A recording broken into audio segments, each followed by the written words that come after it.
भारत के नागरिकों को स्वस्थ बनाना है, क्योंकि भारत देश में इस समय बीमारियां बहुत तेजी से फैल रही हैं। हर आदमी इस देश में किसी न किसी गंभीर बीमारी का शिकार है। अपने भारत देश में 120 करोड़ की लोक संख्या है और 120 कोटि की लोक संख्या में 77 कोटि नागरिक गंभीर रोगों के शिकार। भारत देश में करीब 5 कोटि 70 लाख नागरिकों को डायबिटीज नाम का रोग है। 4 कोटि 50 लाख नागरिकों को हृदय का रोग है, हार्ट की प्रॉब्लम से। 12 कोटि नागरिकों को आंखों का रोग है। 14 कोटि नागरिकों को लंग्स इन्फेक्शन है, दमा है, अस्थमा है, ब्रोंकियल अस्थमा है। 17 कोटि नागरिकों को संधिवात है, जॉइंट्स पेन जिसको हम कहते हैं, arthritis, osteoarthritis, rheumatoid arthritis, gout. करीब 20 कोटि नागरिकों को हाइपरटेंशन है, ब्लड प्रेशर जिसको आप कहते हैं। 8 कोटि नागरिकों को कैंसर है अपने देश में, जिसमें से 24 लाख लोग हर साल मर जाते हैं। और ऐसे गंभीर रोग 77 कोटि नागरिकों को हैं। अब समस्या क्या है कि 77 कोटि नागरिकों को जो गंभीर बीमारियां हैं, इनका इलाज करने के लिए भारत सरकार के पास पैसे नहीं है। हमारे देश की सरकार हर साल बजट बनाती है और 1 साल का जो बजट बनता है उसमें से चिकित्सा और स्वास्थ्य के लिए जो खर्च होता है वो करीब 23,700 कोटि रुपए है। और 23,700 कोटि रुपए में 77 कोटि नागरिकों का इलाज नहीं हो पाता। आप पूछेंगे कारण क्या है?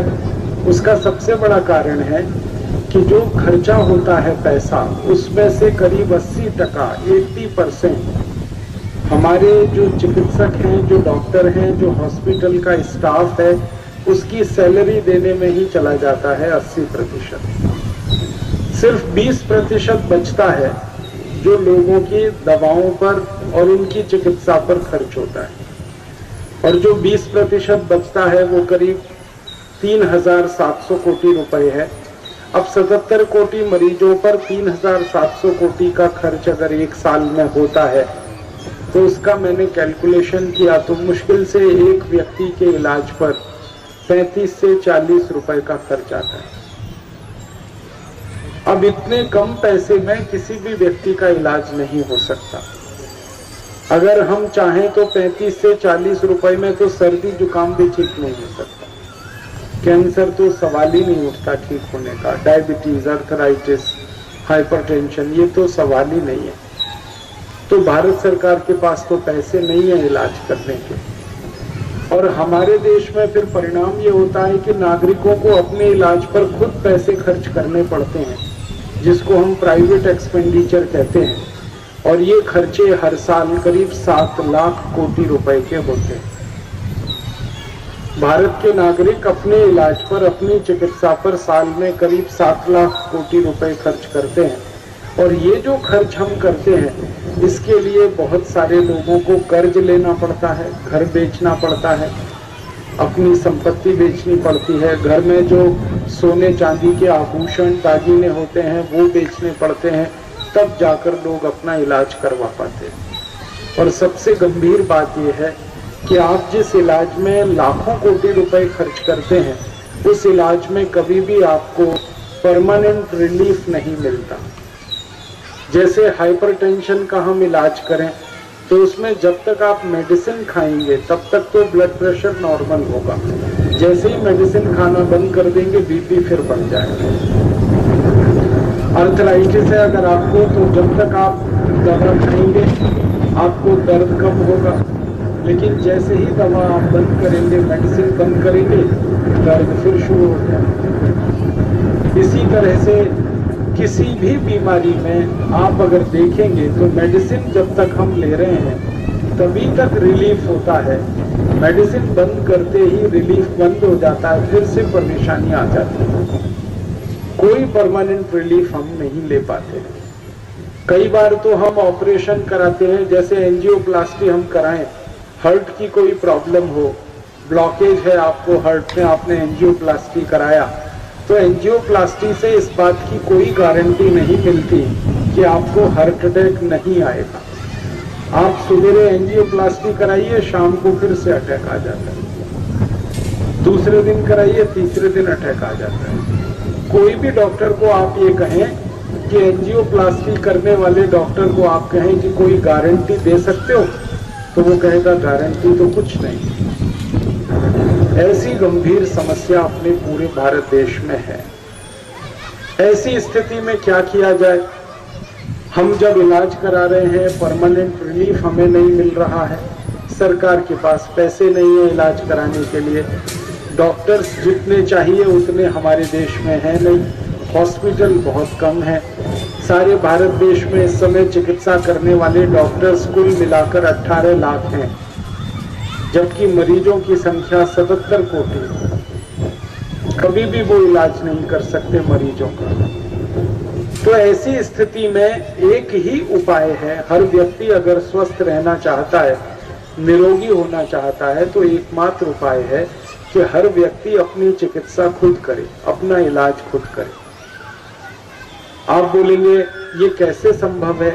हर व्यक्ति अगर अपना इलाज खुद करे, उसका एक रास्ता है कि वो योग और प्राणायाम सीखे और अपनी बीमारियों को ठीक करने के लिए उसका अभ्यास करे। योग और प्राणायाम एक ऐसी चिकित्सा पद्धति है जो सारी दुनिया में अनोखी है, यूनिक है, और इस चिकित्सा पद्धति का कोई साइड इफेक्ट नहीं है, कोई खर्चा नहीं है, कभी भी कोई भी कहीं भी इसको कर सकता है। करोड़पति है या रोडपति है, सभी मिलकर योग प्राणायाम कर सकते हैं। हमने पिछले 10 साल में जो रिसर्च किया वो ये है कि योग और प्राणायाम करके आप अपनी हर बीमारी को परमानेंट क्योर कर सकते हैं, हमेशा के लिए ठीक कर सकते हैं। जैसे आपको हाई बीपी है, आप योग प्राणायाम करिए, 15 से 20 दिन में बीपी नॉर्मल हो जाएगा और 2-3 महीने के बाद बीपी एकदम के लिए ठीक हो जाएगा। फिर आपको कोई मेडिसिन खाने की कभी जरूरत नहीं पड़ेगी। आप डायबिटिक हैं, आपको डायबिटीज है, आप नियमित रूप से प्राणायाम करिए, 3 से 4 महीने में आपकी शुगर नॉर्मल हो जाएगी। फिर उसके बाद आप नियमित प्राणायाम करते रहें और हर दिन 250 ग्राम भी मिठाई खा लें तो भी आपकी शुगर नहीं बढ़ेगी।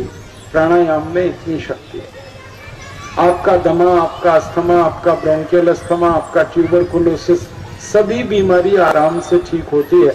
अभी तो जो बहुत गंभीर माने जाने वाली बीमारी है, जैसे ब्रेन ट्यूमर, ये तो जल्दी ठीक नहीं होता, लेकिन प्राणायाम से ब्रेन ट्यूमर भी ठीक हो जाता है। माताओं को, बहनों को जो यूट्रस में ट्यूमर होता है वो भी प्राणायाम से खत्म हो जाता है। ब्रेस्ट का ट्यूमर भी बड़े आराम से डिसॉल्व हो जाता है प्राणायाम की ताकत से।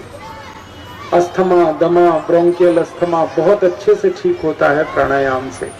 हमने देखा 140 डिसीज, 140 बीमारियां प्राणायाम से परमानेंट समाप्त होती है, हमेशा के लिए क्योर होती है। सर्दी, खांसी, जुकाम, बुखार, टॉन्सिलाइटिस, हाइपरथायराइडिज्म, हाइपोथायराइडिज्म, ये सब बीमारियां आसानी से ठीक होती हैं। अगर 2 प्राणायाम भी आप नियमित रूप से करें, कपालभाति और अनुलोम विलोम, तो बहुत आराम से आप अपनी बहुत सारी बीमारियों को ठीक कर सकते हैं। वैसे तो 7 प्राणायाम का पूरा कोर्स है, लेकिन 2 भी आप कर सकें, कपालभाति, अनुलोम विलोम, 15 मिनट कपालभाति, 15 मिनट अनुलोम विलोम, सुबह और शाम, तो आप सभी तरह की डिसीज को आराम से ठीक कर सकते हैं हमेशा के लिए। तो मैं आपसे पहली तो ये बात कहने आया कि आप प्राणायाम करें, योग करें और अपनी सभी बीमारियों को ठीक करें।